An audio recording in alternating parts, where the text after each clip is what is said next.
Okay, good morning, everyone. This is Carl F. Rose recording from Bedford, Pennsylvania on Monday, May 6th, 2019. And on today's podcast, I'm going to talk a little bit, it's more of a health related thing and overcoming obstacles instead of my sports. I'm going to be doing a video on my YouTube channel and lay out my podcast schedule and how it's going to be. Bulk of it's going to be sports, but I'm going to be throwing in some other things. So be sure to if you like my podcast, be sure you go to my YouTube podcast channel and subscribe to my channel there, and also subscribe to this podcast channel and also my main YouTube channel. Anyway, let's get into that. What I want to talk about is some of the things that I've overcome, and my point being that if I've overcome these things, so can you. We're going to discuss alcohol, drugs, food, that sort of thing. Let's start from the beginning here. I remember as a toddler wandering around. I can't remember how old I was, but I think this was common in the 60s. As a toddler, you get a couple of couple of sips of beer here and there from your parents. Not that they're trying to get you drunk or anything, just a few sips here or there. I remember that, and I'm not trying to say anything that would be degrading to both of my parents, because there was nothing harmful in that. Most of my problems with all that basically were my own choice later on. With the recent passing of my father died in 1981 or 82, and then my mom just passed away this last January. Anyway,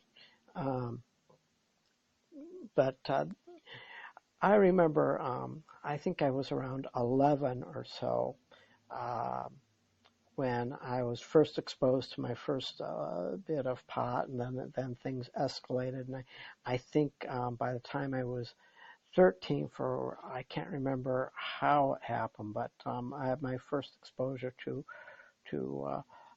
speed and that sort of thing, and so I started doing that. But I remember my dad always saying my dad had a philosophy on that. We got in a lot of arguments and things, but his view, and he was absolutely right. I didn't think so at the time, but he said pot is a gateway to heroin, and as I said, I didn't agree with him at the time, and but it sure turned out to be true, and we'll get into that in a little bit later here. Anyway, as time went on, and as I got older, and by the time I got around to age 16, I was full blown into pot every day, and I can't remember it was uppers and downers and alcohol and everything, and it was a nightmare. And finally, and when I was in 11th grade, and I didn't. It took me the longest time. I didn't even learn my lesson after this. 11th grade, near the end of the semester, I was somewhere with my cousin, and he took me to this place, and the guy was just oh gosh, he was a real scummy person, and we were drinking a whole bunch of beer, and then we get to this place, and this guy, he was really adamant about, here, just take all these pills. They're blue pills, that's all I remember. I think they were downers or something. Anyway, uh, uh, things go on, and I go home and eat dinner, a normal night, get up to go to school to take some tests, and then the next thing I know, I'm in my math class taking a test, and then I have this weird feeling, and it's like my neck has really expanded all the way out to the front. I mean, it swollen. My neck was all the way swollen, all the way out to my chin. So I basically was stumbling to the desk. I told kind of whispered in my instructor's ear. Let's see, his name was oh, I can't remember. Math teacher anyway.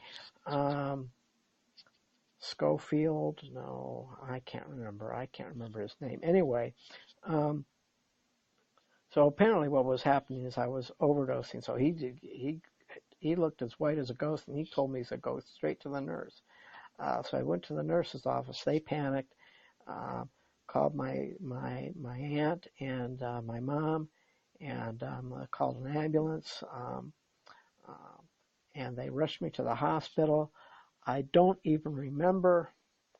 I think by that time I was overdosing from all the beer and the pills the day before. It took that long for it to kick in, and apparently they thought for sure I was going to die, and while I was in that state, a lot of things happened, but that's going to be for another podcast. I had the white light, the tunnel, that sort of thing. Trust me, that's for a different subject. Anyway, they had a big prayer vigil. I got out of it. Then I got in a whole lot of trouble with my parents, and my cousin got in a whole lot of trouble from my dad personally. Anyway, so I laid off a bunch of stuff for a while, but eventually I got back into it, and back into all the pot, and back into all the booze, and for whatever reason I didn't learn my lesson, and on and on again. Now I'll be 61 on May 31st of this year,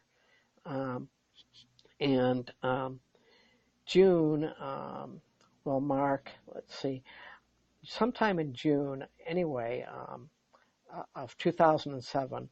I'm just going to say June 1st just to make it easier, but on June 1st of 2007 was the last time I had any alcohol. So June 1st of this year will be 12 years of being alcohol free, and this month, let's see, 87, 1980, 1987, May of 1987 was the last time I had any kind of pot or anything to do so. So 32 years, this month marks 32 years of being drug-free. So drug-free, 32 years of being drug-free, going on 12 years of being alcohol-free. And I really have, there's and not one day spent in rehab, anything like that, not one day. Anyway, to go back into the history, and then my dad passed away in my 20s, and I still carried on. And then a couple of years after his death, I was somewhere else, and I was doing all this stuff. And here's what actually uh, set me on my path to stopping all the drugs and all that. I was at a place, and we were snorting all this stuff, um, and it was like, and the guy says, "Oh, this is on the house. This is what the drug dealers usually do. They entice you with stuff for free, and so that way you come back and start buying some stuff from them." Uh, but anyway, so we were snorting this stuff, and it was like amazing. And I asked him, it was amazing at the time. I don't think so anymore. But anyway, he says, "Well, this is." Uh, he had some sort of name, but basically it was heroin, and we were just snorting it or smoking it or something, not injecting it. I hate needles, but when he said that, it instantly hit me that I had finally had come full circle, and it proved my dad's point. And when he told me that, I politely said, "Well," I made an excuse, and I told him that I had to go, and I declined his offer for the freebie, and I went home, and it's like um, all the red lights went on, and it's like, okay. And at that time, I was also doing, oh gosh, I can't remember how much uppers, but just because of my work schedule, I was working nights, days, evenings, and my hours are all discombobulated, and I was taking all kinds of speed, and then to keep me up, then I was taking downers to calm down, but after that, it's like, okay, we're going to stop this. And so a personal friend of mine who I was getting my speed from, um, and later in life, he eventually had a stroke, and but he's still alive, and but unfortunately, because of what he was doing, he's got a stroke. But I understand he's all clear now too. But anyway, I went to him and I told him, I said, "Look, we need to stop this." I told him how much I was doing, and he said, "Okay." And he already knew about my hospital incident, and he didn't. He knew how um, mad my parents would be. My dad had already passed away at that time, but he didn't want to get in trouble either. So we put our heads together, and he said, "Okay." He says, "You're not going to buy anything from me anymore." He says, "What we're going to do is, you're taking this much now." He says, "Okay, um, we're going to get you on one pill. Every day you take one pill less." And that's what we did. It took about, I think, about a week. So I was taking about, um, about almost about 3 weeks. I think I was taking about 20 small little tablets a day. So that day I had my 20. Then the day before I had, the next day 19, following day 18, and finally I got down to zero. And then there was no, I didn't suffer any withdrawals. I didn't suffer anything like that. And finally, after about a week of nothing, and I came back to him, and he he rolled his eyes. "Oh no!" I said, "No." I'm coming back to thank you." I said, "It's been a week straight. I don't want it. I don't want anything else." I said, because I was getting pot from him too, and I said, "No, I'm not going to do that." I said, "I'm not buying anything." So, uh, so with that, um, the uh, the the the amphetamines stopped. I still continued to smoke a little bit of pot from there, and that lasted until 1987. I can't remember what year I stopped doing speed, but it was earlier than that. That was like about 1982 or 1983, something like that. Anyway, so yeah, then when my dad's death came about, I got more heavily involved into drinking.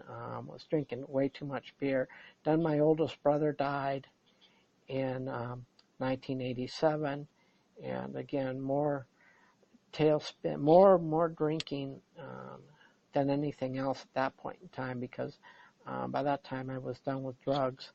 Um, but finally, then around 1989, I had some medical problems. I was gaining a lot of weight from a lot of the beer. Then not only was I diagnosed with high blood pressure, I was diabetes and all that. So basically my doctor said, lose weight, or you will die, or you will have a heart attack. So, so eventually I tapered off. I stopped drinking beer. Then I started drinking a little bit of wine. Until then I was drinking wine until 2007. And then at that point in 2007, my now ex-wife, she came home because we're both diabetic, and she said, "Did you know that metformin does not mix well with the wine?" Even though I was only drinking just small amounts at that time, and it's like, okay. And then she asked, "Should I go to?" Because I just finished the little bottle. I had a little glass left, and so and the bottle was empty. And she said, "Oh, should I go to the liquor store?" I said, "No." I said, "We're done. Forget it." I said, "If I had known that," I told her, "if I would have known that, I would have stopped booze altogether." So one day I was drinking, and the next day, and I quit. There was no desire to drink. You know, so anyway, but basically my biggest thing now at this point in time is food and sweets are really, when things are going bad, I will snack on them. And that's still a problem. That's a fight. And even though I have no desire for booze or pot or anything like that, it's once you have that in your past, it's always part of you. Your body is so. Because basically, as far as I'm concerned, the amount of pot I smoked at that point in time, I believe that there was an addiction to pot, and then I believe that I drank the amount of alcohol I drank. I believe I was drinking at alcoholic levels. And even though I no longer have the desire for that, I still classify myself in that category. So a person always has that. But the thing is, you just go on with things, and you move forward, and every day that you're away from it is just another success story. Really, every day that I wake up, I'm just thankful that I wake up, that I even survived all that, the amount that I did. And what my point is that I'm saying is that it takes a lot of work. It's doable. And I see a lot of these Dr. Phil shows. I watch Dr. Phil all the time, and it can be done, but it's not easy. It never will be easy, and that's just the way it is. But now on the food part, I'm only about 5'6", but there was a time with the combination of the food and the beer and everything, I weighed almost, I was getting up to almost 200 pounds. That's a lot of weight for someone who's 5'6". A lot of excess. Now I'm back in the down to the between 140 and 150. I fluctuate in that area, and sometimes I go a little over 150, and then that bugs me when I get past 150. So I try to, sometimes it even approaches 160, and that's too much. So I know when I need to taper off. But it's a struggle. The biggest thing for me, my thing, my thing is the donuts, the pastries, and that sort of thing. That's that's still a problem for me, and that's still a battle. But it's something to work on every day. And anyway, I just wanted to share this and get this out. And I'm going to do a YouTube video basically about my podcast, and I'm going to announce my layout, my format, what days I'm going to do. I'm going to have a schedule. Some days I'm going to talk about health, and then some days I'm going to talk about sports, and then photo and video stuff. I got several different categories. So I'm going to do a YouTube video about this podcast.